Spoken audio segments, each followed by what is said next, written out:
guys! Flex ko lang sa inyo yung mga na-harvest namin, mga tomatoes at ibang paprika ngayon. Ayan, yung may na-harvest kami na paprika na nasira na oh. Hindi ko kasi na-harvest agad. At yung ibang mga tomatoes, kinuha na namin kasi baka mamaya madurog na doon sa puno. Gaya niyan oh, may mga kunting sama. That's ito naman.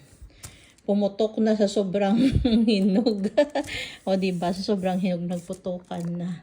So ito po yung partial and unofficial harvest namin sa aming mga beef tomato.